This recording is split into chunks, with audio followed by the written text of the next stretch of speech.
યાપા કાલે રાત્રે મેં તમને કીધું હતું ને આજે મારે જલાકર ખાક કરી દેવું છે.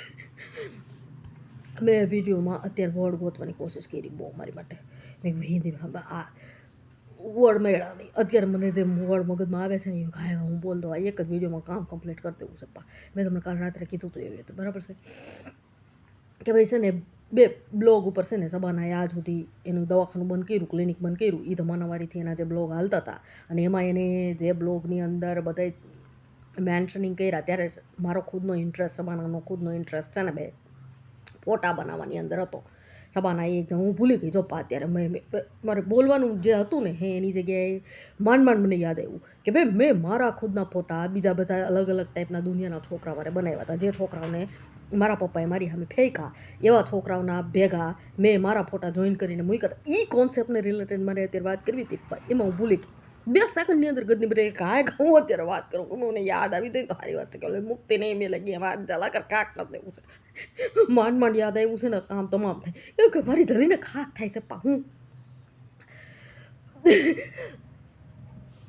કે સબાનાએ બે બ્લોગ ઉપર પોતાના ફોટા દૂસરા છોકરાવાળે જોઈન્ટ કરી અને એ જમાનામાં મુક્તિ સબાના બરાબર છે. હવે એ જમાનામાંથી સબાના જે મુક્તિ હતી ને જે એ મુક્તિ ક્યારેય નહીં મિલે કે સબાનાને બી મુક્તિ નથી મેળવાની કોઈની મુક્તિ.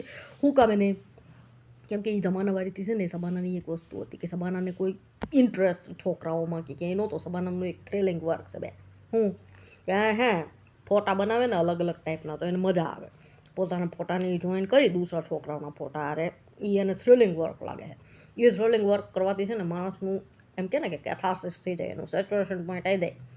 એની અંદરના જે સબકોન્શિયસની વસ્તુઓ હોય ક્રિએટિવિટીની આસ્પેક્ટની એ એની નીકળી જાય. એટલે પછી એની ઈચ્છા તમારે નવો કાંઈ હોય એની મેઇન ઈચ્છા તમારે એની રિયલાઇઝ થાય એ ઇન્સાનને કે એની અંદરની વસ્તુ શું છે. એને ફોટા બનાવવામાં ખાલી ઇન્ટરેસ્ટ છે. પોતાના ફોટા દૂસરા છોકરાઓ આરે અધર છોકરાઓ કે અધર પર્સન આરે જોઈન્ટ કરીને જેમ અત્યારે હું કરું છું. મારા ફોટાઓને અમિતાભ બચ્ચન આરે જોઈન્ટ કરું છું, મારા ફોટાને વિદ્યુત જામવાલ આરે જોઈન્ટ કરું, મારા ફોટાને અર્જુન રામપાલ આરે જોઈન્ટ કરું. ભાઈ એ ફોટા બનાવી અને એનાથી એને ઇન્ટરેસ્ટ મળે છે કે એને ઇન્સાન અરે રિયલમાં કનેક્ટ થવામાં ઇન્ટરેસ્ટ છે. તો અત્યારે આ રિયલમાં સાદું સીધું પોઈન્ટ બી તમે દેખશો ને તો તમને ખબર પડશે કે હું મારો ફોટો અમિતાભ બચ્ચન આરે જોઈન્ટ કરું તો એનો મિનિંગ હું એ છે કે મને અમિતાભ બચ્ચન આરે જોઈન્ટ થવામાં ઇન્ટરેસ્ટ છે બે તો એ જમાનાવાળીથી માણસને એની રિયલાઇઝેશન થાય. અને એ આ પપ્પાએ તમે કરેલું છે મને ખબર છે એ જમાનાવાળીથી કે મારી ડોટરને છે ને એની રિયલ પોટેન્શિયલ એની રિયાલિટી છે ને એ એને મારે દેખાડવી છે કે મારી ડોટર શું છે બરાબર છે. મારી અંદર કાસાનોવાનો જ આસ્પેક્ટ છે. એ જમાનામાં મને ખબર નહોતી પડી પણ અત્યારે મને ખબર પડે છે કે હું તમારું 0.0001% તમે કબીર મહેતા સર હું તમારી ડોટર મારી અંદર તમારું 0.0001% પ્લે બોય ને કાસાનોવા ટાઈપનો આસ્પેક્ટ છે કસમથી ડીડીએલ છે નો રાજ. અને એ તો સારો ઇન્સાન છે રાજ कि ये तो एम भी कैसे हूँ कि मैं इंडियन लड़कियों की इज्जत को समझता हूँ, भले ही मैं वो हूँ मतलब मैं कॉमेडी करूँ पर एक इंडियन लड़की के लिए अपनी इज्जत क्या होती है वो मैं समझता हूँ. मैन ऑन हूँ से man of steel first flight Ellie Goulding વાળો love me like you do la love me like you do એ ફોટો મેં બનાવ્યો હતો ને તમારો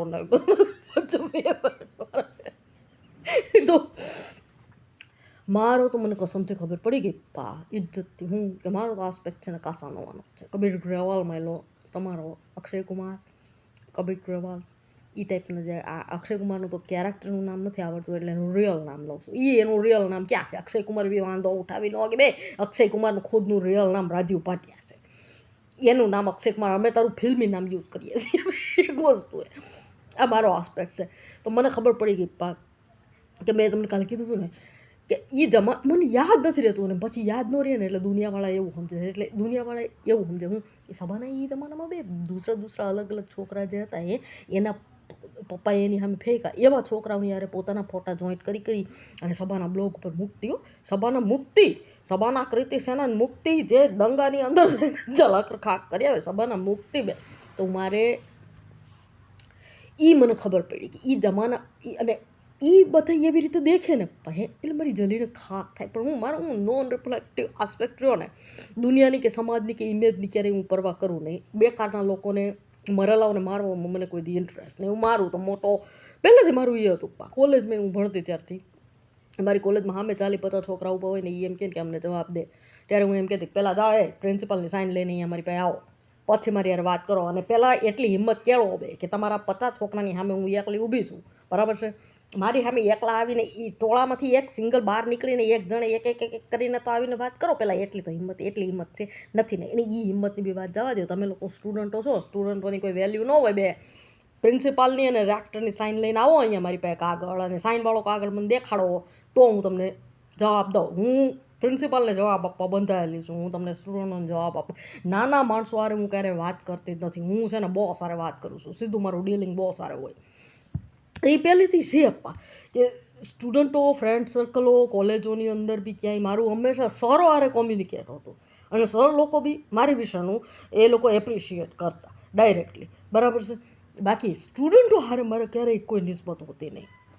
એટલે એ આસ્પેક્ટના કારણે દુનિયાવાળા છે ને એ એવું સોચે કે ઓલા બ્લોગ પર મૂક્યો એટલે બધા ખીખ્યાટા મારે ને એવું કરતા ને, બરાબર. એ જમાનાવાળીથી મારી જલતી રહેતી. પણ મારો નોન રિફ્લેક્ટિવ આસ્પેક્ટ મને ખબર કે ભાઈ એવા લોકોને જવાબ દેવામાં આપણી એનર્જી વેસ્ટ કરવાની છે યાર. ભલે ને બકતા, ભલે ને દાંત કરતા, ભલે ને ખીખ્યાટા કરતા, ભલે પપ્પાએ બી માની લ્યો અને રોયકા હોય ને પપ્પાએ એમ કીધું કે મારી ડોટર પાસે જઈને તમે હી કરજો. એક વસ્તુ છે. અડધાને તમે એમ છોડી દીધા છે કે ભાઈ પપ્પાએ કીધું હોય એટલે એ લોકોને ફોલો કર્યા વગર છૂટકો નહીં. કબીર મહેતા સરે, એચ.આઈ. મહેતા સરે એ લોકોને કહે ઇન્સ્ટ્રક્ટ કરાવવા નાના માણસોને બધા સગા સંબંધીઓને આજુબાજુ દુનિયાવાળાને બધા કે મારી ડોટરને જઈને તમે કહેજો. તો હવે પપ્પાને તો કોણ ના પાડીએ કે ડોનને કોઈ ના પાડીએ કે, બરાબર. તો પપ્પાએ જ કીધું છે, બે પપ્પાના જ માણસો આવે છે તો મારે પપ્પાના માણસોને મારીને યાર મારા પપ્પાની વિરુદ્ધમાં હું થોડી, એટલે પપ્પાને કારણે મેં દુનિયાને માફ કરી દીધી. પણ મને એ ખબર પડી કે હવે એ આસ્પેક્ટ મને માંડ યાદ આવ્યું પણ મારી જલીને ખાક થઈ ગઈ હું કે હવે એ આસ્પેક્ટ રાખવો નથી મારે. અત્યારે તો હું અહીંયા શું, બરાબર છે. જમાનામાં ક્યારેય જિંદગીમાં ગમે ત્યારે ગમે ત્યાં જવાનું થાય કે નેટિવમાં કે ગમે ત્યાં, બરાબર. મારે હવે આ વસ્તુ જ ન જોઈએ કે કોઈ છે ને ખોટા ટ્યા કરે.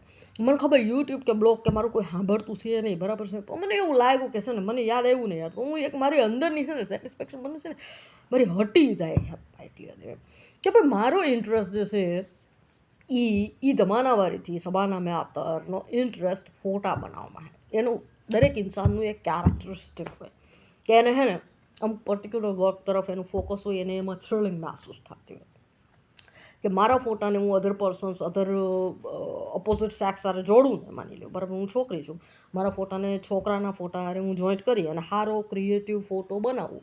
મારું એ જમાનાવાળીથી મારું ઇમેજ બનાવવામાં અને ફોટા બનાવવામાં મારું ફોકસ હતું. મારો જ્યારે બ્લોગ હાલતો હતો ત્યારે. બાકી તમે સોચો કે એ બ્લોગમાં મને માની લો કોઈ લવ સ્ટોરીમાં પડેલી છોકરી છે અને એણે પોતાનો ફોટો દૂસરા છોકરા હારે કનેક્ટ કર્યો અથવા તો કોઈ દૂસરા એ વખતે મારા તે ફોટાઓ એટલા ક્રિએટિવ ક્યારે બને? એ ઇન્સાનનો ફોટા બનાવવામાં ઇન્ટરેસ્ટ છે કે એ ઇન્સાનનો લવ સ્ટોરી બનાવવામાં ઇન્ટરેસ્ટ છે? લવ સ્ટોરી બનાવવામાં જેનો ઇન્ટરેસ્ટ હોય એના ફોટાઓમાં એટલું પરફેક્શન આવે. હાઈએસ્ટ મોસ્ટ ગ્રાફિક ડિઝાઇનિંગના લેવલ ઉપર ઇન્સાનની અંદર કાંઈ હોય એને શીખવું ન હોય. ગ્રાફિક ડિઝાઇનિંગ વસ્તુઓ કોઈ શીખી ન હોય ક્યાંય દુનિયામાં. એનું આખું ફિલ્ડ ડૉક્ટરીનું હોય, BHMSનું, હોમિયોપેથીનું. પણ છતાં બી એના ફોટાઓની અંદર અલગ અલગ ઇફેક્ટના શેડ્સ મારેલા હોય. એ શેડ્સની ઉપર ઓવરલે, મર્જિંગ, અલગ અલગ ફોટાઓ અને એને મિક્સ કરીને એ બનાવતું હોય, કોલાજ બનાવતું હોય અથવા એક આર્ટિસ્ટિક ફોટો બનાવતું હોય. શું જો કે એ ઇન્સાનનું પેશન હેમાં હે. અને એ ફોટો બનાવી અને પછી વર્ષોના વર્ષો વયા જાય તો બી એ ઇન્સાન નોન રિસ્પોન્સિવ ફેઝમાં હોય. લવ સ્ટોરી બનાવવાવાળા ઇન્સાનને જો એને મેં અમિતાભ બચ્ચન હારે ફોટો બનાવ્યો, મને અમિતાભ બચ્ચન હારે મારી લવ સ્ટોરી બનાવવામાં ઇન્ટરેસ્ટ હોય તો મારી અંદરથી કાંક તો ફૂટવાનું ને. આજે નહીં ફૂટે, 2 વર્ષે નહીં ફૂટે, 5 વર્ષે નહીં ફૂટે, મેક્સિમમ ટુ મેક્સિમમ 10 વર્ષ હાલો ને. પણ 10 વર્ષ પછી બી મારી અંદર ખુદની અંદર એવું તો હોય ને કે ભાઈ અમિતાભ બચ્ચનને હું એક દી મળ્યો. ફેન ફોલોઈંગ માણસો મંદિરો બનાવે છે અમિતાભ બચ્ચનના, રજનીકાંતના બધાના. તો માણસ ઇન્સાનની દુનિયા છે ને પાગલ છે. દુનિયા હકીકત પપ્પા મમ્મી કહેતા, મારું દવાખાનું હતું ને, આપણે દવાખાનામાં પેશન્ટ આવતા ને એ જમાનાવાળીથી મમ્મી કહેતા કે આ દુનિયા છે ને એ ગાંડી છે. હકીકતે માણસો અને એનું રિયાલિટી પપ્પા કે યુનિવર્સ ઉપર ડાર્ક એનર્જી ઓલાનું છે ને સ્કેટર્ડનેસ આખું મેટ્રિક્સનું થતું હોય છે ને સ્પેસ ટાઈમનું બરાબર, એટલે એની ઇફેક્ટ યુનિવર્સલ સબકોન્શિયસનેસ સીધી માઇન્ડ ઉપર આવવાની ઇન્સાનનું બી સ્કેટર્ડનેસ. અને જ્યારે હાઈએસ્ટ લેવલ ઉપર જાય માણસ સબકોન્શિયસના ટાઈમ પસાર થવાની જગ્યા ભેગા માણસ પોતાના હાઈએસ્ટ લેવલ ઉપર કોન્શિયસનેસ ઉપર જાય ત્યારે નોર્મલી સૌથી પહેલો ફેઝ ડિપર્સનલાઇઝેશનનો આવે દરેક ઇન્સાનની અંદર, દુનિયાના દરેક. તો ડિપર્સનલાઇઝેશન શું છે? સ્કિઝોફ્રેનિયા, ઇલ્યુઝન, ડેલ્યુઝન, હાલ્યુસિનેશન, બાયપોલર અને હાઇપોકોન્ટ્રિયાક. તો દરેક ઇન્સાનની અંદર ઇમેજિનેશન, હાઇપોકોન્ટ્રિયાક, એના કલ્પનાઓના ઊંધા અર્થઘટનો થાય. એ રિલેશનમાં બી દુનિયા ગાંડી કહેવાય ઉભા રહ્યો.